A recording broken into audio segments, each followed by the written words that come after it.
Bueno, hola.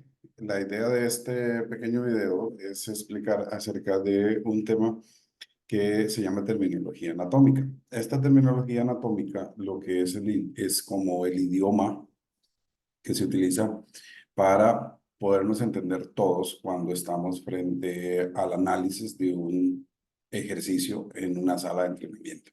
¿Qué es lo que sucede? Por mucho tiempo y todavía a la fecha, hay muchos lugares donde en los programas de entrenamiento salen o aparecen ejercicios escritos como rompecráneos, buenos días, patada de mula.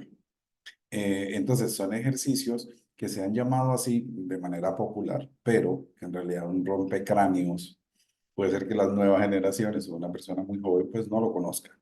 Entonces lo que se ha hecho hace mucho tiempo es unificar el nombre de los ejercicios por el nombre del movimiento que se realiza. Es un cambio en la forma en que nos comunicamos en las salas de entrenamiento, pero cuesta mucho, pero se ha logrado tratar de implementar en algunas, no en todas. Por ejemplo, un rompecráneo es una extensión de codo, con barra, con mancuerna, con polea, etcétera. Una patada de mula es una hiperextensión de cadera. Un buenos días es una extensión de cadera, así sucesivamente. Entonces, la idea de la terminología anatómica es conversar y quedar claros con respecto a estos términos que tienen que ver con este idioma de análisis de movimiento. Y eh, con la terminología anatómica como instrumento, lo que nos ayuda también es que si yo no conozco el nombre el ejercicio por su nombre popular, pues yo me guío por el movimiento anatómico y pues puedo ayudar de mejor manera a mi cliente. La terminología anatómica se basa, o vamos a estudiar algunos puntos. Como les decía, es una forma clara de comunicarnos. Se utiliza para poder describir con claridad el cuerpo y además identificar o indicar la posición de las distintas partes y órganos del cuerpo.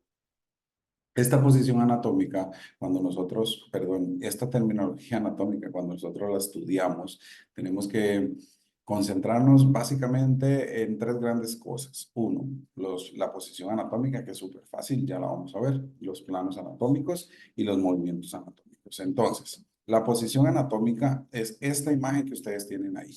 Esta terminología se define como la posición donde todas nuestras articulaciones se encuentran en una extensión relajada. De nuevo, todas nuestras articulaciones se encuentran en una extensión relajada. ¿Cuáles articulaciones? Las que ustedes y yo conocemos. Tobillo, rodilla, cadera, columna vertebral o espina. Hombros, codos, muñecas y falanges, que son los dedos. Todas se encuentran en una extensión relajada. Si ustedes ven la imagen, es un cuerpo humano, pues colocado con las palmas hacia el frente en una posición de extensión relajada. Eso se llama posición anatómica. Cuando nosotros en el curso vamos a hacer un análisis de movimiento y yo les pido, coloquémonos en una posición anatómica. Vamos a recordar esta imagen y todos vamos a abordar, vamos a tomar esta posición para poder analizar de ahí algún movimiento, ya sea una flexión, una extensión, una reducción, etcétera, de las diferentes articulaciones que lo están realizando.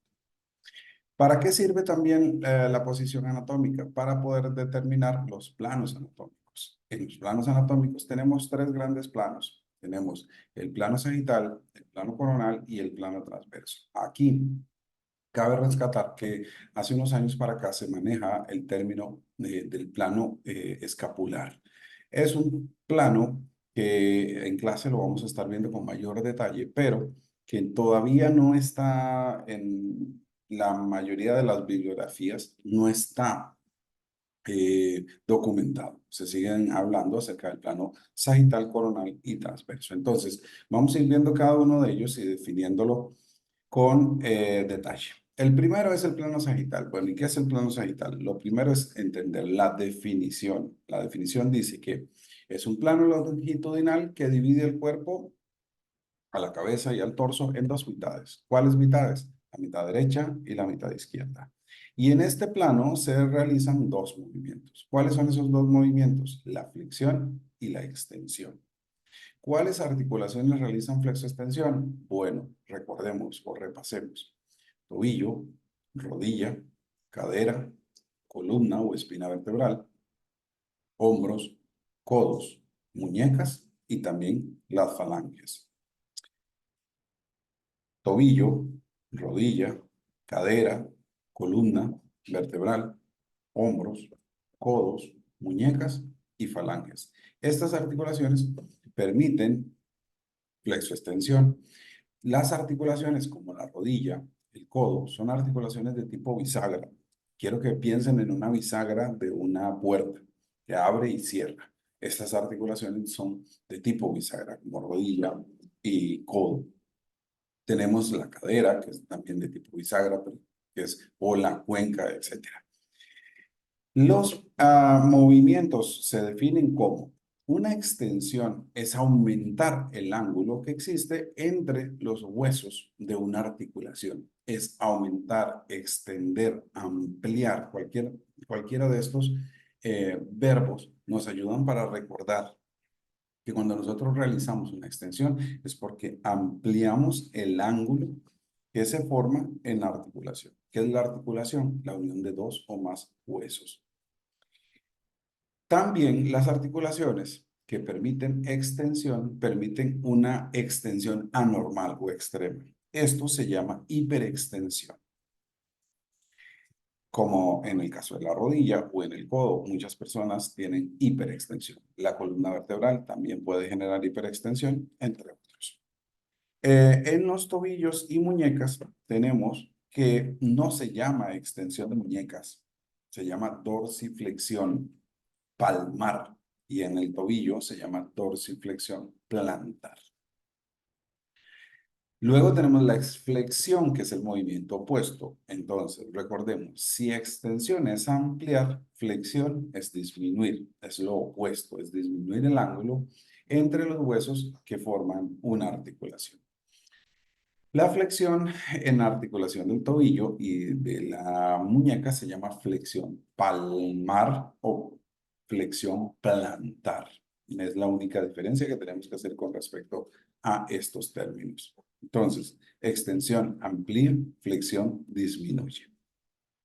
En el caso de los tobillos, tenemos que hacia arriba, levantando los dedos, por ejemplo, de los pies, generamos una dorsiflexión y tirándolos hacia abajo, como cuando nosotros hacemos pantorrillas en una prensa o en una Smith, hacemos una flexión plantar.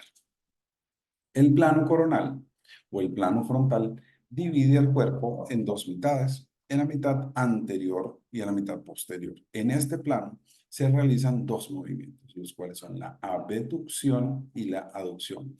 Lo digo de esta forma para que sea más claro su estudio.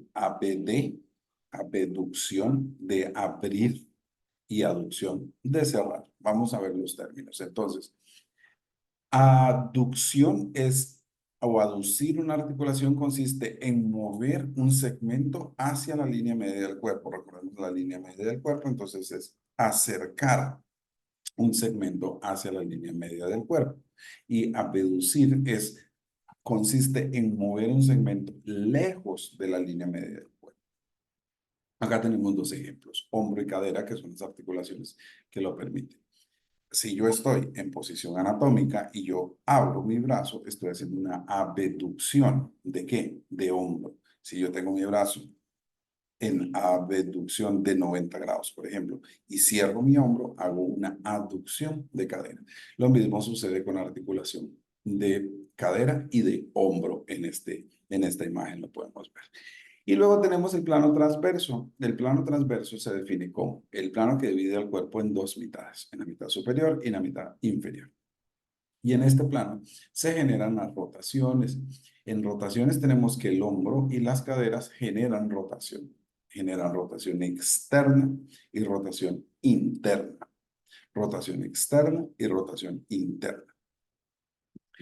Y luego tenemos un montón más de movimientos, circunducción, rotación, supinación, pronación, eversión, inversión, que son términos que complementan todo lo que tiene que ver con los movimientos que se generan en los planos. Yo les dejo la presentación, yo les dejo este video para que ustedes puedan pegarles una revisada. Esto es muy importante aprendérselo, principalmente cuál, el plano y los movimientos. El eje es muy importante, pero para razones del curso no hablamos tanto del eje, hablamos más del plano y hablamos más del movimiento.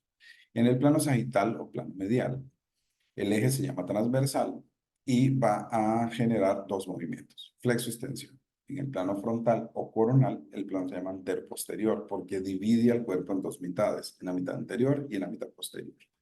Y se generan dos movimientos, abducción y aducción. Y en el plano transverso, el eje es vertical. Y se generan los movimientos de rotación. Esta diapositiva lo que hace es resumir muy bien lo que hemos estado conversando. Aquí hay un movimiento, la flexión de espina. La flexión de espina, al ser flexión de espina, se genera en el plano sagital. Es muy fácil de interpretar en qué plano se analiza. ¿Por qué? Porque recuerdo el movimiento y recuerdo el plano. Y obviamente de ahí sale el estudio de los músculos agonistas, antagonistas, sinergistas y estabilizadores. Que estos músculos, y como yo los encuentro en un análisis de movimiento, los vamos a estar estudiando en clase. Pero quería dejarles este pequeño video para que ustedes se orienten de manera más fácil. También quería compartirles un pequeño video que nos ayuda a complementar esto que estamos viendo. Voy a ponerlo en grande para que ustedes lo tengamos acá. Entonces, tenemos, y voy a quitar mi imagen para que no les estorbe. Tenemos la posición anatómica, ¿verdad? Y en esa posición anatómica es donde todas nuestras articulaciones se encuentran en una extensión relajada. Y tenemos los diferentes planos, ¿ok? El plano frontal, el plano sagital y el plano transverso u horizontal. El plano frontal, bueno, el eje, recuerden, antero-posterior y divide o permite dos movimientos, la abducción y la aducción. ¿Qué son los dos movimientos más importantes que yo quiero que los recuerde porque son más fáciles de analizar? Acá tenemos un ejemplo, una abducción de hombros o la famosa elevación lateral con cuerda o con polea. También la flexión lateral se genera o se estudia en este plano, la inversión y la eversión que ustedes van a estudiar en la presentación. La desviación radial y la desviación ulnar. También la elevación y depresión de la escápula, que son movimientos que nosotros vamos a estar viendo en el curso con mayor énfasis. Tenemos el plano frontal, sagital, divide el cuerpo también en dos mitades y permite dos movimientos. ¿Cuáles son los movimientos? Los de flexión, en este caso tenemos flexión de hombro, flexión de cadera y flexión de rodilla, como por ejemplo. Y también tenemos los movimientos de extensión, extensión en este caso de hombro, rodilla, etc. Ven acá, una elevación frontal con polea se me viene a la cabeza. Pues si tenemos que una flexión de codo con mancuerna, una flexión de espina, una extensión de espina, una dorsiflexión plantar o una flexión plantar. Y luego tenemos el plano transverso, bueno, que divide el cuerpo en dos mitades también y que se generan los movimientos de rotación. Tenemos la rotación externa y la rotación interna. También en este plano, pues se analizan las aducciones horizontales y las abducciones horizontales, que los vemos con gran énfasis en el curso. Tenemos la rotación interna, como lo indica la flecha, y tenemos la rotación externa. También tenemos el comportamiento de la supinación y la pronación, que son movimientos que se generan en el plano sagital. Todos estos movimientos, ¿para qué nos sirven? Nos sirven para estudiar y realizar los análisis de movimiento. Y los análisis de movimiento lo que sacamos son los músculos agonistas, antagonistas, sinergistas y estabilizadores que vamos a estar viendo con detalle en la clase. Este pequeño video les quería dejar para que lo estudien, lo repasen y van a estar subidos ahí. Y va a estar subido un tiempo en el canal para que usted pueda pegarle varias estudiadas. Entonces nos estamos viendo en clase.